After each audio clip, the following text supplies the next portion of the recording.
Pihan for 2025, and this forum is brought to us by, of course, PROS, headed by Glenda Olid. And our guest for today is the author ng naging controversial na panukalang batas at pinag-uusapan ngayon. Kaya pag-uusapan natin yung mga latest development dito sa SB 1979. So let us all welcome the Chairman of Committee on Women, Children, Family Relations, and Gender Equality, Senator Risa Hontiveros. Magandang umaga, ma'am. Magandang umaga din po, Ms. Sally, at lahat po ng mga kasama dito sa Senate Media. Ma'am, may opening statement ka po. Yes, opo. Salamat. Magandang umaga pong muli. Dahil na rin sa dami at init ng mga diskusyon sa nilalaman ng Senate Bill 1979 o ang Prevention of Adolescent Pregnancy Bill, kahapon, minabuti nating mag-file ng isang substitute bill. Dahil sa kabila ng pagpapakalat nila ng mga fake news, nananatili ang ating tunay na misyon, ang maampat, ang pagtaas ng maagang pagbubuntis ng mga batang Pilipino. Ang teen pregnancy ay isa pa ring national emergency at kailangan pa rin natin sa Senado na magpasa ng batas na makakatulong sa mga Pilipino. Hindi pwedeng talikuran ng Senado ang kanyang tungkulin na tugunan ito. This is why it is important for us to find common ground so we can pass this urgent and important piece of legislation. So this time, I hope the Senate gives this a fair chance. Kaya wala akong problema sa totoo at sinserong pag-aalala ng iba't ibang sektor at grupo. Inaral at pinakinggan natin ang mga agam-agam kung mayroon na tayong substitute bill. Sa simula pa lang, malinaw na ang inaalma natin ay ang fake news, ang disinformation, ang lantarang pagsisinungaling. Nais ko din pong klaruhin na walang nakahain na, quote, CSE bill. CSE or Comprehensive Sexuality Education is just one of the preventive measures to combat adolescent pregnancy, na isa lang sa mga probisyon ng Prevention of Adolescent Pregnancy Bill. At ang maayos na implementasyon ng CSE ay tried and tested na epektibong paraan sa pagpapababa ng teen pregnancy. And along with many advocates, civil society organizations, teachers, and fellow parents, I uphold that what we are pushing for is an age and development appropriate and culturally responsive, culturally sensitive response to this national and social emergency. Sa substitute bill, tinanggal na po ang CSE ay guided by international standards na nakasaad sa orihinal na bersyon para hindi na mabaluktot ng iba ang ibig sabihin nito. Gusto natin na maging mas malinaw ng anumang ituturo sa ating kabataan ay sang-ayon sa kultura at konteksto nating mga Pilipino.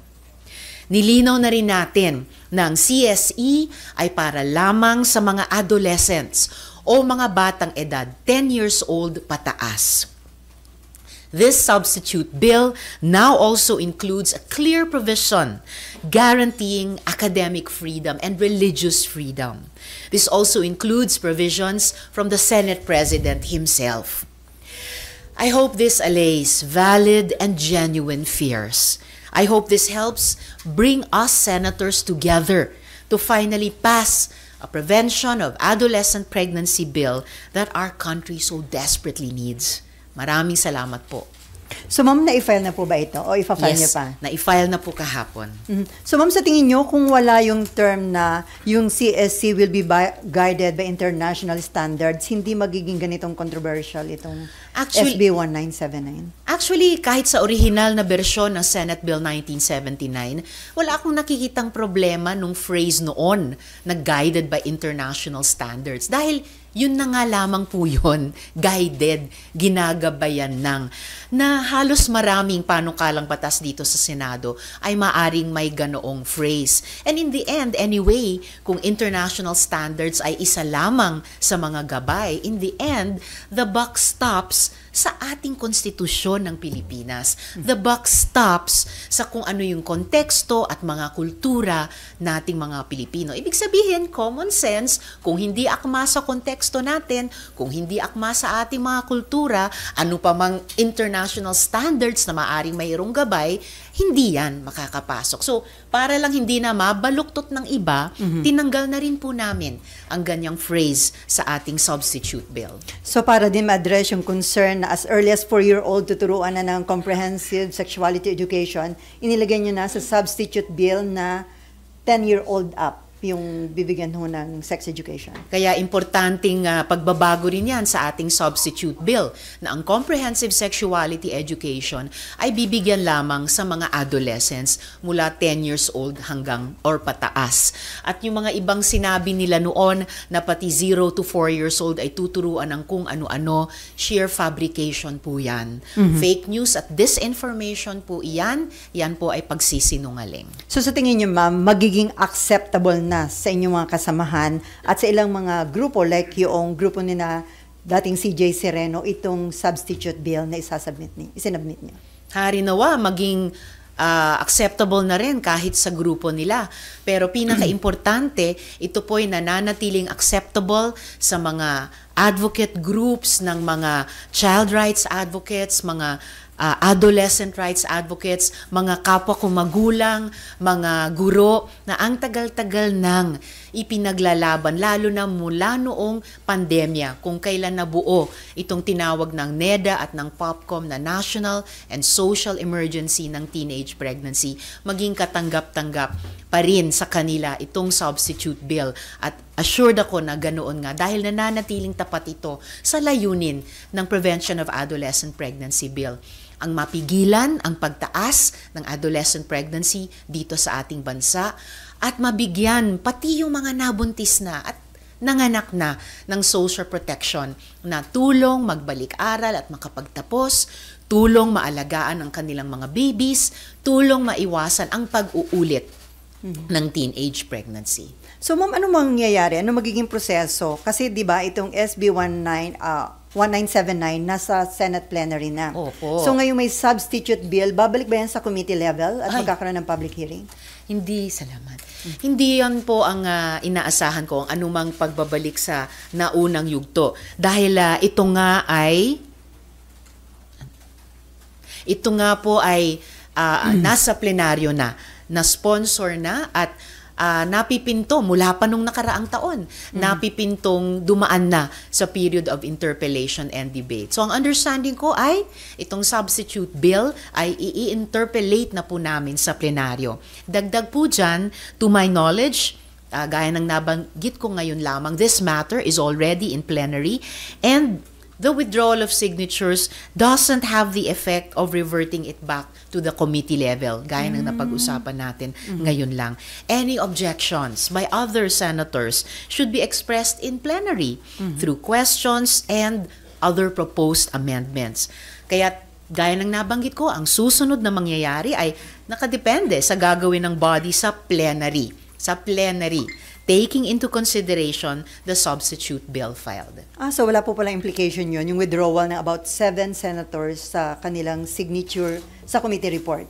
Yan po ang paniniwala ko dahil ang committee report ay na report out na nga po sa plenary, na sponsor na po ito at inintay na lamang na ma-interpellate at ma-propose ng mga amendments. Ma'am, yung mga nag-withdraw ng kanilang signature, sumulat sila kay Senate President Chis Escudero to inform yung kanilang intention nga na mag-withdraw ng support dyan sa SB 1979. Kayo po ba bilang principal author, nag-advise din ba sila sa inyo? Nagpasingtabi na babawiin nila yung kanilang pirma? may isa lang na nag-advise at nagpasintabi at may ilan na pagkatapos na lang nilang i-withdraw ang kanilang pirma ay kinausap ako. Na-appreciate ko yon. At ang sinabi ko sa ilan na kumausap sa akin pagkatapos na nilang i-withdraw ang signature nila, o syempre sinabi ko, bakit naman? Pero sinabi ko rin, mas importante na eto na ang substitute bill, pag-aralan ninyo dahil tinutugunan nitong substitute bill yung ilan sa pinaka-importanting objections sa bill, kahit yung mga objections na iyon ay nakabatay nga sa fake news, disinformation, kasinungalingan, minabuti po naming tugunan sa substitute bill na nananatiling tapat dun sa layunin nga na mapigilan ang adolescent pregnancy at mabigyan ng social protection yung mga nabuntis at nanganak na. So, sabi ko sa kanila, pag-aralan nyo itong substitute bill dahil tingin ko ito ay higit na makapagkakaisa sa ating mga senador, alang-alang sa ating mga adolescents para matulungan sila dito sa national at social emergency na ito. Ma'am, ano yung mga sinabing reason ng mga nagsabi sa inyo? Bakit nag-withdraw sila ng kanilang support sa SB 1979? Na-pressure ba sila? May mga lumapit ba sa kanila na nanghikayat sa kanilang umatras sa pagsuporta dito sa bill na to? Siguro sila na lang tanungin ninyo kung ano yung mga dahilan nila. Yung ilang mga dahilan nila ay nandun na rin sa mga sulat nila kay Senate President na labas nyo na rin po sa media. Basta't ang sinabi ko nga sa manifestation kahapon din na kasabay nung pag-file ng substitute bill ay naintindihan ko ang kanilang mga posibleng konsiderasyon sa pagbawi ng kanilang pirma. Pero tinutulan ko pa rin hanggang ngayon yung mga fake news at disinformation at kasinungalingan na nanakot, no, sa ating sambayanan. Pero kung ano man yung naging konsiderasyon ng mga kapwa ko senador na nagbawi ng pirma ngayon, may fresh na pagkakataon, di lamang sila, kaming lahat dito sa Senado, na ibalik ang atensyon ng aming institusyon at ng publiko sa totoong layunin. Paulit-ulit kong sinasabi, at hindi ako mapapagod sabihin, lalo na sa harap ng mga kasinungalingan, ang layunin na importante sanang balikatin ng Senado, tulungan ang ating mga adolescents umiwas sa teenage pregnancy. Ma'am, it doesn't mean naman na hindi inaral ng mga senador yung bill, kaya ngayon lang sila nag-withdraw ng support. Wala akong sinasabing hindi nila inaral. Ang sinasabi ko po ay andito na ito sa isang advanced stage of legislation. Una kong sponsor way back in 2023, 2 taon na po. Dumaan po ito sa mga pagdinig. Ito po ay ire-report out na lamang sa plenaryo. At ang tamang proseso at panahon para ito ay idebate, tanungin pa, at maghain ng mga amyenda ay sa plenaryo mismo. Kaya siguro sinabi nung isa pang pumirma sa committee report at pinanatili ang kanyang pirma sa committee report, premature pa para mag-withdraw ng suporta sa panukalang batas. Sabi ng isa pa na pumirma sa committee report, kaya nga niya pinirmahan ang committee report ay para bigyang daan ang debate sa plenaryo. So ito po ay yung inaasahan naming prosesong susunod kahit dun sa original na bersyon ng 1979 at ngayon inaasahan kong magpapatuloy na sa bisa ng substitute bill. Okay. Sa tagal ng panahon na, nga pala, salamat. Sa tagal ng panahon na mula nung sponsor ko to way back in 2023, nasimula na nga palang ma-interpolate na po itong Senate Bill 1979 ni na Minority Leader Senator Coco Pimentel at ni Majority Leader Senator Francis Tolentino. So pagpapatuloy lang po ng proseso ang dapat nangyari at ngayon sa substitute bill, inaasahan ko pong magpapatuloy. Before Mark, ma'am, na-consider nyo sa substitute bill yung mga proposed amendments ni Senate President Escudero? Yes po.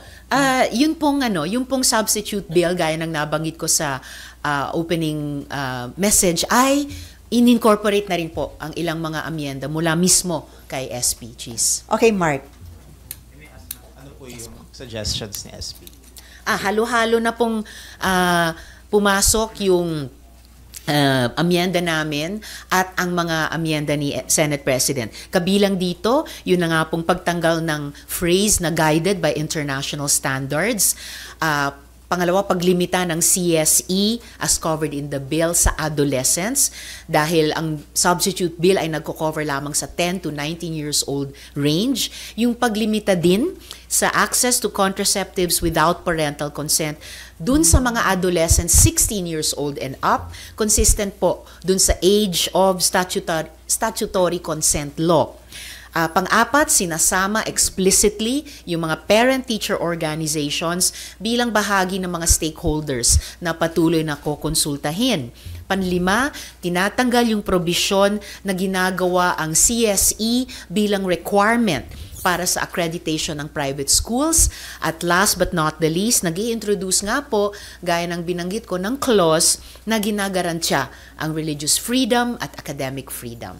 So, halo-halo na pong galing po sa amin at galing kay SP. Yes, Sen, nabasa namin yung definition of the CSE, the substitute bill. It's shorter and simpler compared to dun sa original bill nyo, which has concepts like sexuality, human sexuality, gender, LGBT rights, even abortion and contraception. No?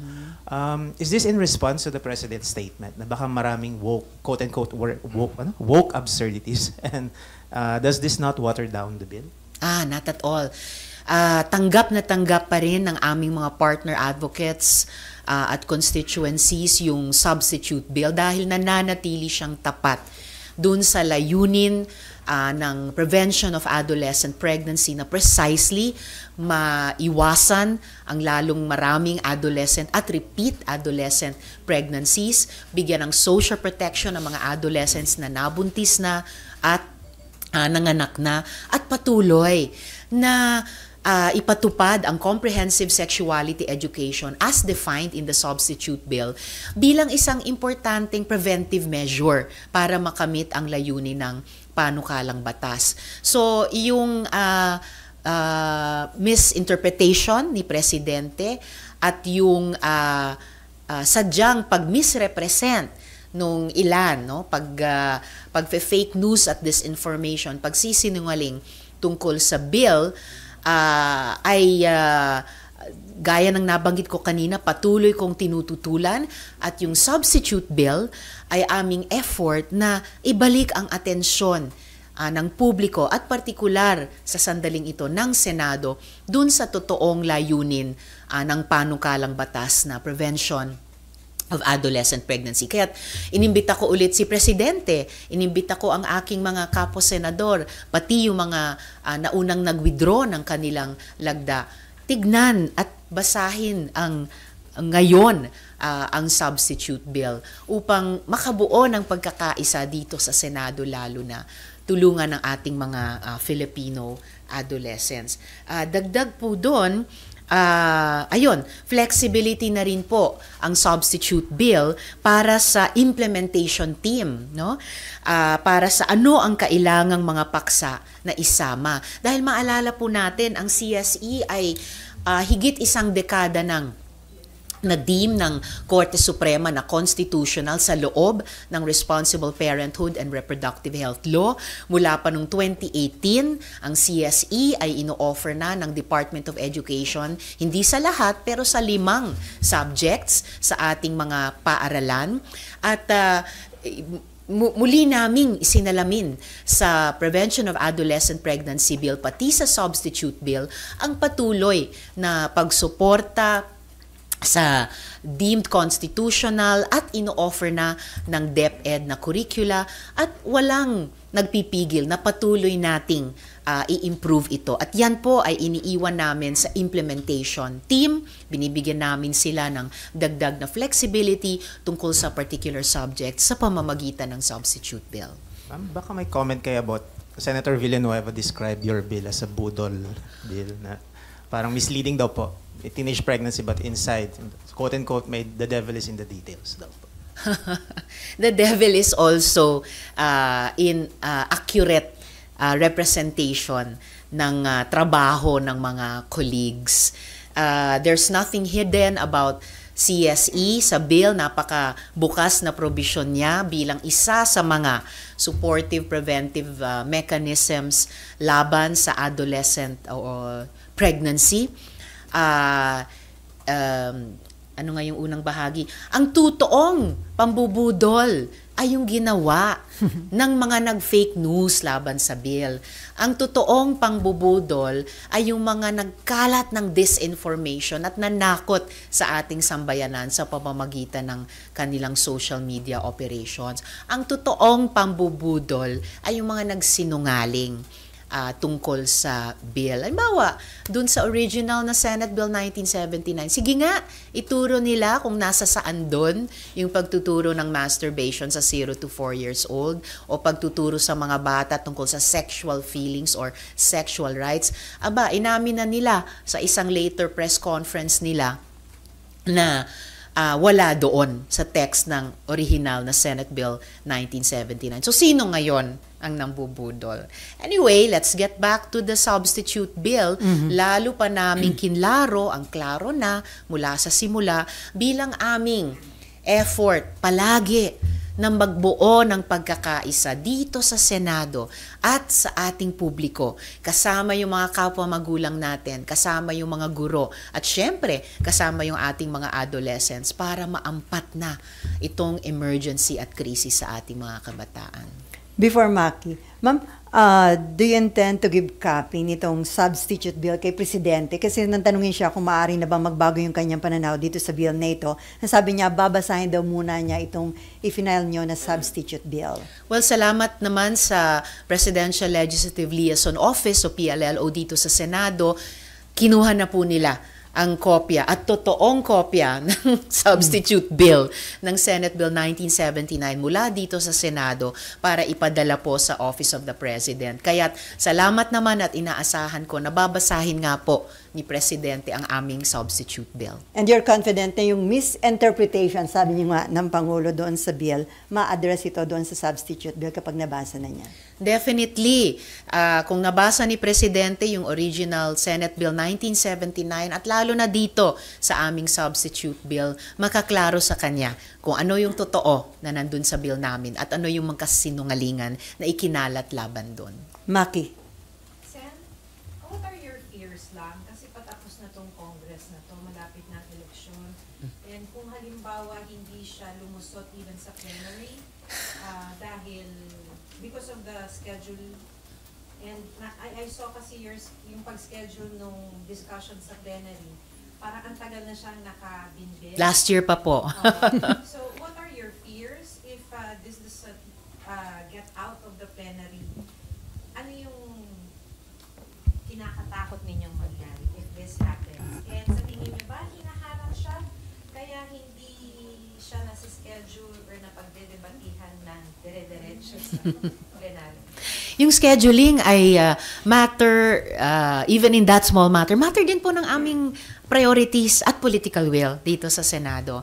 Sa Senado, as anywhere else, kung gusto, may paraan. Kung may delay na nangyari, then maaring naging bahagi yon ng scheduling at priorities at exercise of political will. Maiksi man na lamang itong particular session hanggang sa susunod na linggo, wala pong nagpipigil sa amin sa Senado, lalo na sa bisa ng substitute bill na ischedule para sa pagpapatuloy na interpellation at ischedule para sa period of amendments na.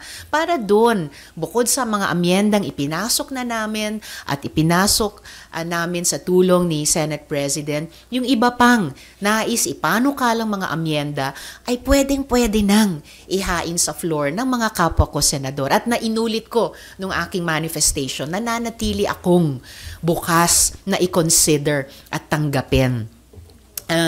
So, fears, higit sa fears, malakas ang pag-asa ko sa ngayon sa bisa ng substitute bill, sa bisa ng hindi talaga ito binibitawan ng mga advocates ng pag-iwas sa teenage pregnancy para sa ating mga adolescents.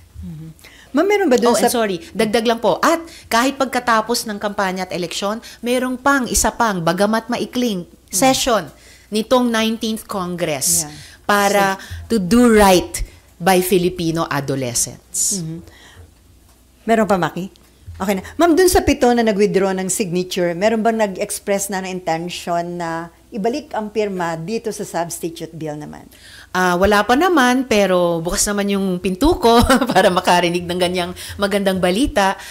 Basta't na-appreciate ko yung nagsabi sa akin, nagbusina, na baka siya ay mag-withdraw ng pirma. Na-appreciate ko yung ilan na kinausap ako pagkatapos nilang mag-withdraw. Ngayon, ito'y pagkakataon, a fresh start para sa aming lahat.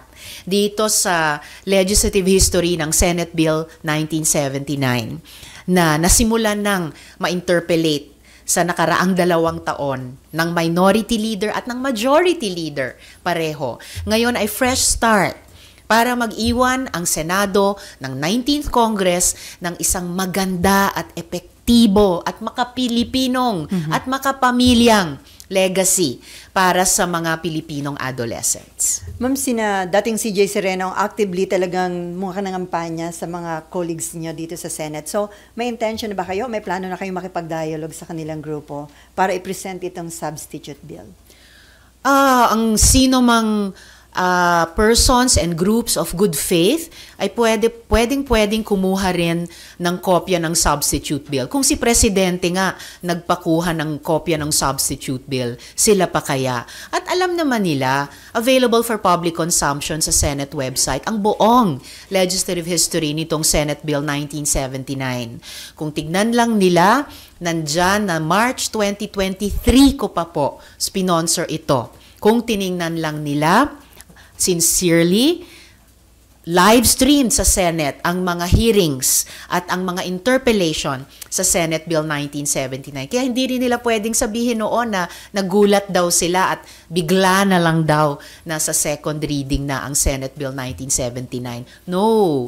Let's have some intellectual honesty here. 2 taon na po ito tinatalakay. Kung at any point, gusto nilang maimbita, pwedeng sabihin, lahat po ng nagpapaimbita sa alinmang pagdinig at interpellate sa bills, iniimbita po namin. Nag-imbita rin po kami sa mga hearings, hindi lang ng mga sectoral, pati mga religious groups. So kung gusto sana nila noon, ang daling sabihin. Yung iba sa amin, may cellphone number pa po ng isa't isa. Dahil sabay na tinalakay ang mga naunang issue sa nakaraang mga taon. At kung bakit di tulad sa isang colleague ko dito, hindi nila nakayanang magbusina or humingi ng imbitasyon, ay ewan ko na po sa kanila. So dialogue, ay naku, 2 taon na sana pwedeng humingi ng dialogue, pauunlakan ko sana. Ngayon nasa advanced stage na po ng legislation. Mabuti siguro tulad ng Office of the President, kumuha sila ng kopya ng substitute bill at magkita-kita po tayo sa period of interpellation and amendment kung saan pwedeng magkaisa at magtulungan na makatotohanang pagandahin palalo ang substitute bill. Alang-alang sa ating mga adolescents, alang-alang sa ating mga pamilyang Pilipino na sinasabi naming pareho, kaya namin ginagawa itong legislative work na ito. Merong victim survivors of sexual abuse in schools grupo ito. They said lack of sex education makes youth easy targets for predators. Yun so mukha ito po. Suportado nila yung yes, at salamat sa kanilang implicit na suporta sa Senate Bill 1979. Talagang ang predators ay malamang karamihan ng mga tinukoy na much older fathers ng mga anak ng mga teenage mothers. Overwhelming majority, kung maalala ko yung percentage, 80 plus or 90% ng mga ama, ng mga batang ina ay much older than them. Way past, lampas dun sa binibigyang exception ng age of consent law, yung law against statutory rape, ay mga nagiging ama ng mga babies ng teenage mothers. At totoo yung sinabi ng mga victim survivors of teenage pregnancy dahil wala o kulang sila ng comprehensive sexuality education.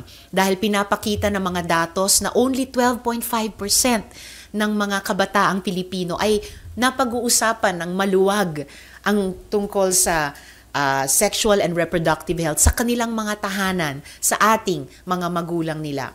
Dahil sinasabi din ng mga magulang sa mga surveys na 2 out of 3 sa amin ay gustong kausapin ng ating mga anak tungkol sa sexuality nila at reproductive health nila. Pero kulang ang ating kakayahan. Dahil 2 out of 3 or basta mataas na percentage ng mga magulang ay nagsabing suportado natin na magkaroon ng comprehensive sexuality education sa mga paaralan. Di gawin po natin iyan sa pamamagitan din nitong Prevention of Adolescent Pregnancy Bill. Dahil ang CSE po ay hindi bago dito sa Senate Bill 1979. 2014 pa ni-rule ng Korte Suprema na constitutional ang Responsible Parenthood and Reproductive Health Law. Kasama ang Comprehensive Sexuality Education bilang isa sa mga probisyon niya. 2018 pa ino-offer, 7 years, more than half a decade, ino-offer ng Department of Education ang kanilang mga curricula sa Comprehensive Sexuality Education sa 5 subject sa ating mga paaralan. So, nais lang namin patuloy na suportahan, magbigyang daan ng improvements dito sa Prevention of Adolescent Pregnancy Bill para marinig at matugunan ang tinig nitong mga biktima ng adolescent pregnancy na dahil lamang sa kakulangan ng comprehensive sexuality education na sana ay naiwasan nila kung may CSE para sa kanila, para sa atin na kanilang mga magulang, para sa kanilang mga guro. Sana hindi namuo ang isang national at social emergency. Okay, JC from Bombo. Hello, ma'am. Good morning po. Ma'am, balikan ko lang po yung isang senador po na nag-advise po bago po mag-withdraw. And may we know po kung sino po yung senador na yon and ano o paano po yung naging approach niya po sa inyo. Tanungin nyo na lang po sila kung sino kaya sa kanila. Basta't ngayon pa lang at alam naman niya kung sino siya, paulit-ulit kong sasabihin. Sinabi ko na rin naman po nung kami nag-usap, na-appreciate ko po siya. At iniimbita ko talaga siyang basahin din yung substitute bill. Malay po natin, ibalik niya yung kanyang pirma. Okay. Teka, si Agatha, tama ba? Okay, Agatha from Billionario. Yes po. Hello po, Agatha Hello. Gregorio po from Billionario News Channel. I just wanted to ask, nakausap niyo po ba si Education Secretary Angara tungkol dun sa original bill and now this substitute bill? Did you get his thoughts on this po?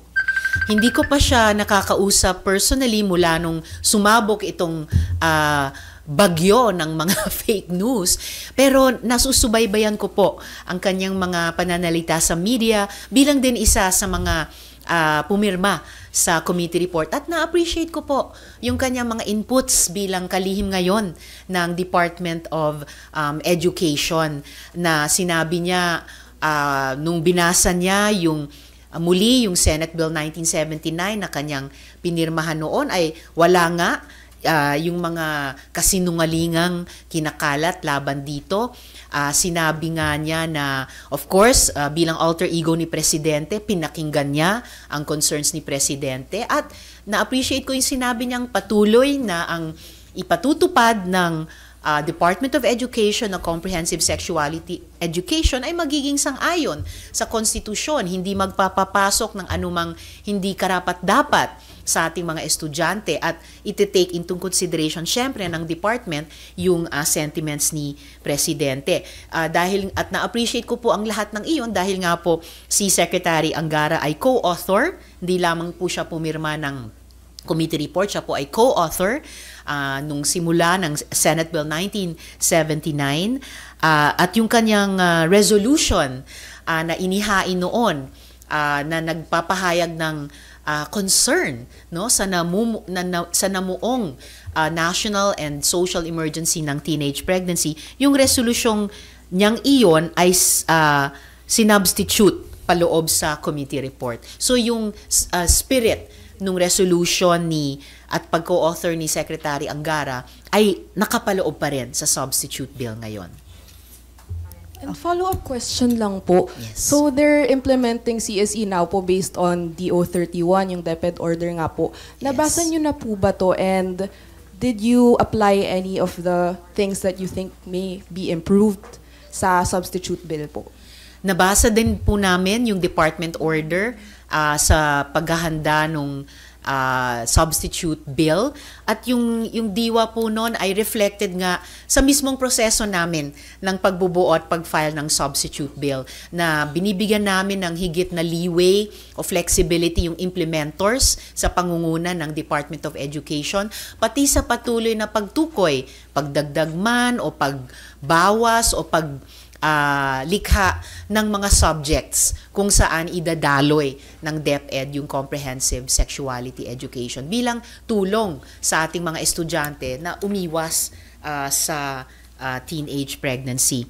And dagdag po dyan, yes, Senate Bill 1979 ay nagbi-build on lamang dun sa pagpapalawak nga ng coverage. Ito importante po. Dahil yung comprehensive sexuality education natin sa kasalukuyan sa DepEd para sa mga estudyante, pero ang Senate Bill 1979, pinapalawak po yung kinakailangang coverage sa mga out-of-school youth at sa ating mga magulang nila at ng ating mga kabataan at sa mga guro ng ating mga estudyante.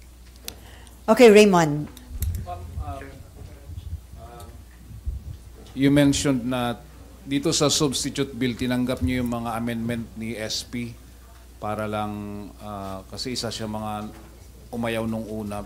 Pero ano yung kanyang commitment considering na yun, nabanggit nga ni Maki kanina na barely 2 weeks na lang yung natitirang sesyon, yung chances of winning dito sa bill na ito, considering na tinanggap nyo naman yung gusto niyang mangyari, may commitment ba for the passage of the bill?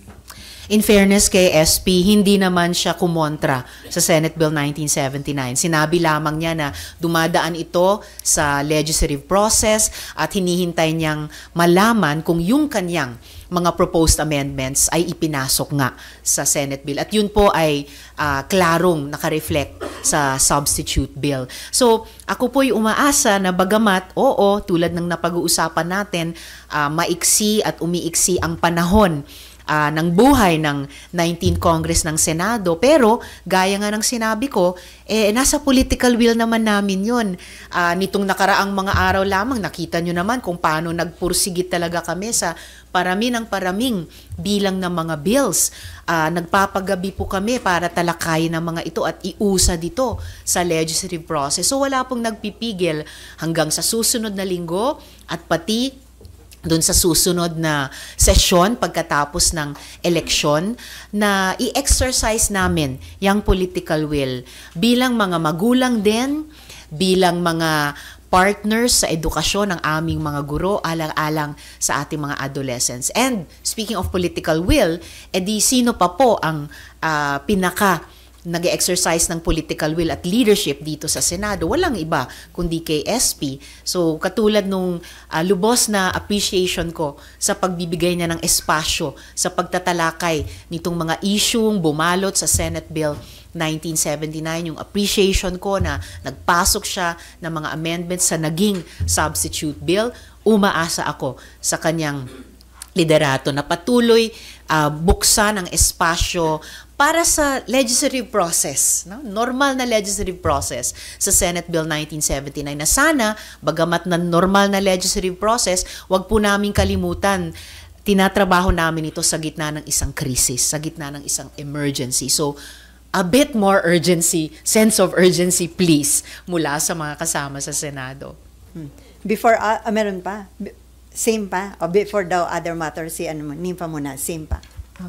Ma'am, tama ho ba na tinanggal din dito sa substitute bill yung tungkol sa LGBTQ? Kasi ma'am, isa yung sa concern na wala namang kinalaman yung pagtuturo sa mga bata tungkol sa LGBTQ sa adolescent pregnancy.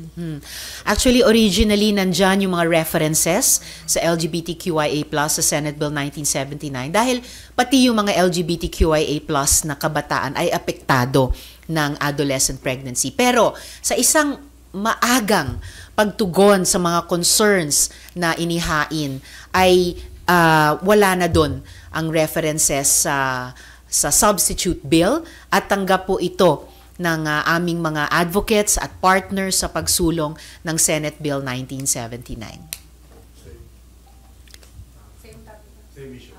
Okay. Kasi mag-other topic na tayo. Ma'am, do you believe na itong issue na ito ay magiging campaign or election issue? Oh, well, kung gawing election issue ito ng ating mga kabataang Filipino at estudyante, kung gawing election issue ito ng mga magulang, kung gawing election issue to ng ating mga guro, at kung gawing election issue ng iba't iba pang mga sectoral organizations at pati faith-based organizations na naniniwalang responsibilidad natin bigyan ng comprehensive at makataong edukasyon ang ating mga anak at ating mga estudyante tungkol sa lahat ng aspetong kinakailangan nila para maging maalam at gumawa ng informed at responsible decisions sa sarili nilang mga katawan at buhay at pag-unlad bilang mga tao at mamamayan. That would be very welcome. Okay. Ma'am, other issue, bilang naging member ng BICAM panel sa 2025 budget, although hindi kayo nag-sign dun sa BICAM report. Hindi po ako pumirma sa BICAM. Pero meron hong mga nag-iingay, may kumu-question, may mga nagsasabi na dapat daw pa walang bisa dahil hindi daw dumaan sa tamang proseso itong 2025 budget. Do you think hindi nga dumaan sa tamang proseso itong 2025 budget? Well, as far as I could see and experience, sa aking personal knowledge bilang Vice Chair ng Committee on Finance, kaya nag-sponsor ng ilang mga budgets ng ating mga departamento at ahensya, bilang miyembro ng Senate Contingent ng Bicameral Conference Committee, bilang nag-signify at talagang hindi pumirma sa BICAM version dahil sa maaga nakita kong mga issue ng pag-defund ng PhilHealth, hindi pagbibigay ng top budgetary priority sa edukasyon ayon sa ating konstitusyon, dahil binawasan ang budget para sa 4Ps, at bilang kasama ng minority leader kong si Senator Coco Pimentel, bumoto ng no sa General Appropriations Act ng 2025 dahil din sa mga isyung iyon. Batay sa lahat ng mga personal knowledge ko dyan, hindi ko masasabing meron akong nakitang kahit isang blank line doon sa GAA na ipinasa ng Kongreso ng ating Republika. Mahirap din namang sabihing ipawalang bisa ang GAA ng 2025 dahil ang implikasyon niyan ay magkakaroon lamang tayo ng reenacted budget na laging hindi yan ideal situation para sa kahit anumang gobyerno. Pero napakaseryoso ng ganitong issue at mga tanong na sa kabila ng mga paliwanag ay patuloy na nire-raise. So katulad ng iniintay ko yung sinabi ng mga advocates groups at kritiko na ihahablan nila kami, ang Kongreso, sa Korte Suprema dahil sa tingin nila may mga unconstitutional na aspeto ng GAA 2025, iniintay ko rin na maklaro talaga itong issue, na seryosong issue, concern na nire-raise na merong daw blank lines sa GAA. Pero ma'am, dun sa nabasa nyo, wala kayong nakita na blank item o blank line? Hanggang sa punto na bumabasa at nagdedepensa o kahit pala sa mga plenary interpellations, marami-rami akong in-interpellate na mga budget ng ibang mga department at ahensya, hindi yung mga sponsor ko na mga budget. Hanggang sa huling BICAM meeting na dinaluhan ko, wala akong nakita doon sa working drafts na tinatrabaho namin na blank lines. Ano kayong lumalabas o pinapakalat na kopya? Anyway, Mark and then Nympha. Of course, we know about the allegations of Representative Ungab and former President Duterte. So we checked the BICAM, ma'am. Sa BICAM po yung blank items, special provision, special amendments to the provisions, and supposedly the blank items refer to irrigation, coconuts, fertilizers, etc. So my first question is, does this mean, dahil blank items na itong klaseng items, ito ba yung mga graft-prone items kaya blanco? Kasi there's an allegation na blank checks daw siya so that favored politicians can fill in the amount that they want from that project. And my second question is, sabi ni SP, dahil sa politika, dahil malapit ng election, do you agree and do you find Duterte and Ugab credible critics of the budget? Thank you. Sa pagkakilala ko kay Representative Ungab, isa siyang seryosong mambabatas. Please don't ask me if I find Duterte credible. Alam niyo na yung sagot dyan. Na ito ay isang political na issue dahil palapit ang eleksyon. Of course, halos anything and everything sa politika at paggogobyerno ay politikal, pero higit sa pagiging politikal, ito naman po ay usapin ng buwis ng mamamayan. Ito po ay usapin ng pera ng gobyerno na taon-taon isinasabatas ng Kongreso sa paano dapat ito ginagastos at paano dapat ito kwinenta at ginawang accountable sa nakaraang mga taon. Kaya't lalo na dahil ito ay isang seryosong issue at tanong, kailangan naming harapin mas doon sa frame of mind na iyon, na i-account namin ito. Hindi lang sa buong gobyerno, pero i-account namin ito sa mamamayan na nagbuwis para makalap ang mga pondong ito at para sa kanila sinasabi namin at dapat na ginagastos ang pondong ito. Okay. Nympha? And then from Philstar.com. Ma'am, sino ang dapat na mag-explain dito sa mga blanks na ito? At kasi ma'am, ang argument is ang pinakambunga naman ng budget is the GAA itself eh. Yun lang ang pwedeng ihabla. But still, meron pa rin pong mga issue dun sa blank lines. So, who should explain? How should this be explained? At meron nga ho bang na-violate na procedure sa paggawa ng budget dahil dito?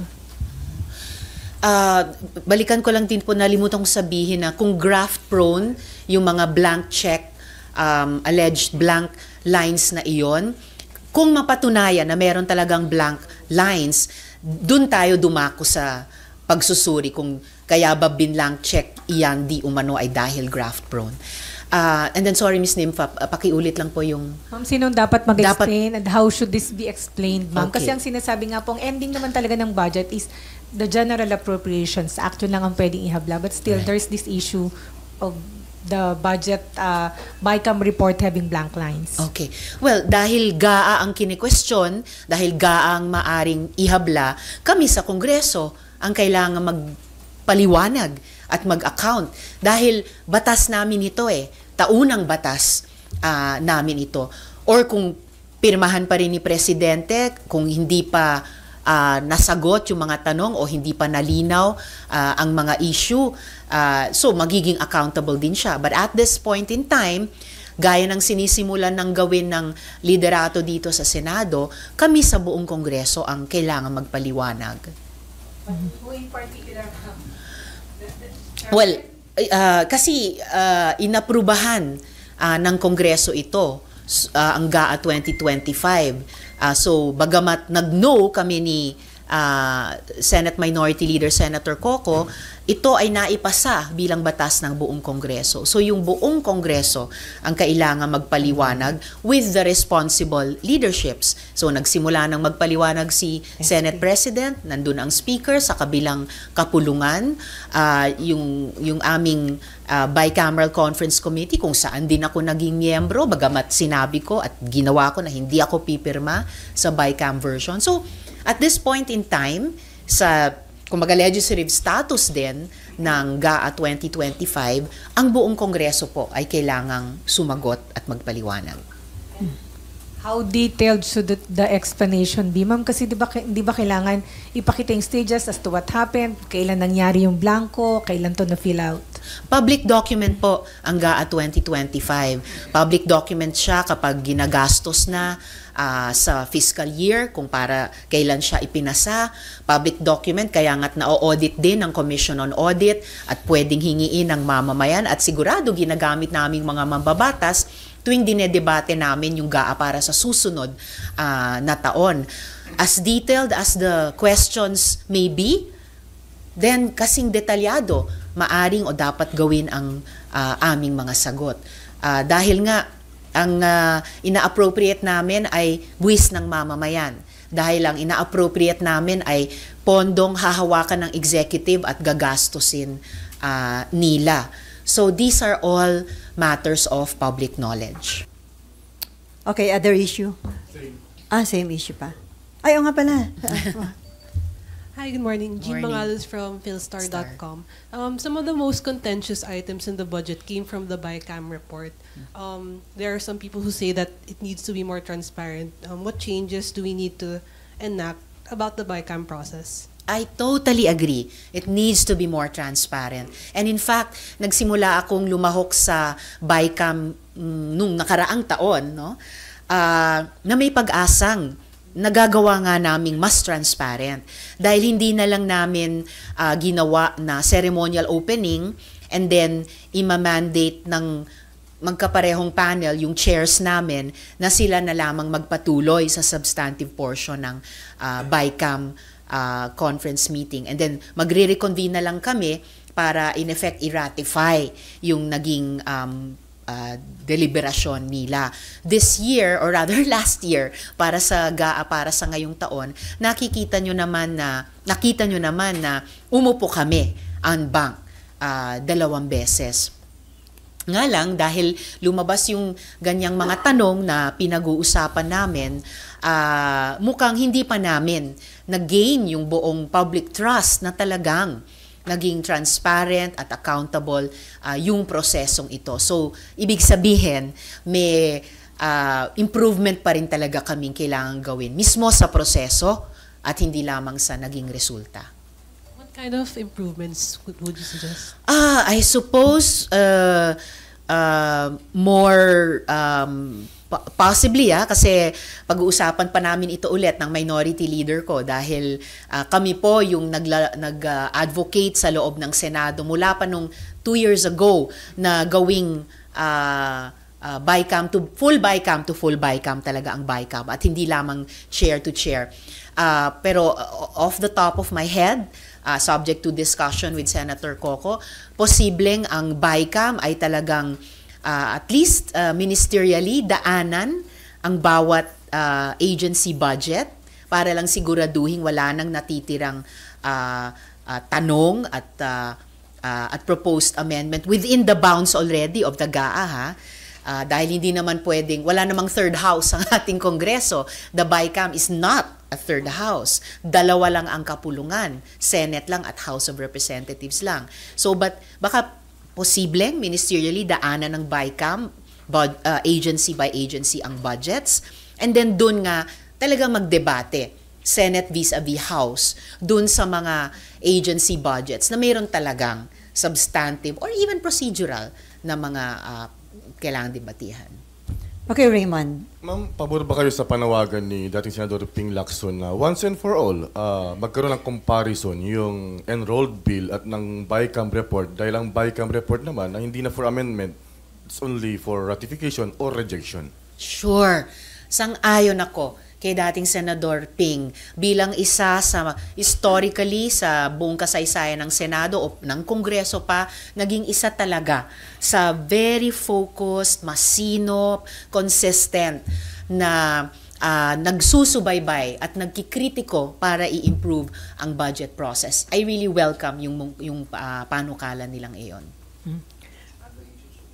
Okay. Before that, ma'am, yung proposed bill ng Meralco para sa renewal ng kanilang franchise, kayo ay nag-interpolate. Yes. Pero ngayon nasa second reading na o period of amendments. Yes. Boboto ba kayo or dapat mag-commit muna ang Meralco dun sa panawagan nyo na i-refund yung 100 billion overcharge sa mga consumer? Dapat munang pag-usapan at pagkasunduan ang pag-refund ng mga 100 billion pesos pa na pagkakautang ng Meralco sa mga customers niya, bunga ng overcharging na tinalakay ko isa-isa, kasi 3 yon na sources of overcharging na nagawa nila sa loob ng halos 1 kalahating dekada mula pa nung mga 2011 o 2012. So napunayan yung iba't iba, 3 paraan ng overcollection ng Meralco. Unang-una na gumagamit siya, at inamin niya ito, gumagamit siya ng nominal weighted average cost of capital sa halip na yung real WACC. At dahil hindi po nasunod ang isang rule ng Energy Regulatory Commission, kaya't hindi nabigyang daan yung rekomendado pala ng isang consultant ng Meralco noon na mas mababang WACC. Alam naman natin sa matematika, basta may isang factor o variable sa formula na magbago or bumaba, halimbawa, yung end product ay bababa rin. So dapat pala, kung nabigyang daan yung mas mababang WACC na rekomendado ng consultant ng ERC noon, bumaba sana yung bill na buwan-buwan na babasa ng customer ng Meralco. Pangalawa, allegedly, at ito yung itinanong ko at hindi ito napasinungalingan ng resource persons ng interpellation, nag-overstate ang Meralco ng kanyang Regulatory Asset Base o RAB o RAB. Yun po yung halaga ng kanyang kabuang assets, kasama no po yung kanyang equipment at kanyang infrastructure para mag-justify ng pagpataw ng mas mataas na presyo. Third at last na source ng overcharging, effectively, at ito ang inamin ng Meralco sa interpellation, effectively nagcha-charge hindi minsan, pero 2 beses ang Meralco sa consumers niya para sa inflation. Bagamat nangako sila na hindi na, simula susunod na buwan ng Pebrero, hindi na magpapatuloy ang ganitong practice, pero inamin nila na ginagawa pala nila ito sa nakaraang mga taon. Oo nga, sinabi ng Meralco, mayroon na silang refunds na isinagawa. So una, yung 40.5 billion pesos nagsimulang i-refund noong 2021 at may kasunod na 7.7 billion. Kaso, sa pag-aaral ng mga industry experts, may tinatayang 150.8 billion pesos total ang overcollections ng Meralco. Kaya nga sinabi ko sa simula, meron pa silang mga 100 billion pesos na dapat i-refund sa mamamayan. At kahit sa pagsasara ng interpellation ko, bilang pinakamalaking distribution utility sa ating bansa, dapat ang Meralco ay katulong ng pamahalaan sa paghatid ng maaasahan at tamang presyong kuryente. Kaso mukhang mismo ang Meralco ang sumusuway pa sa mga regulasyon sa ngalan ng mas malaking kita at karapatan lamang po ng taong bayan. Maibalik sa atin ang bawat piso na dapat lamang isaoli ng Meralco, lalo na humihingi pa sila ng bagong prangkisa.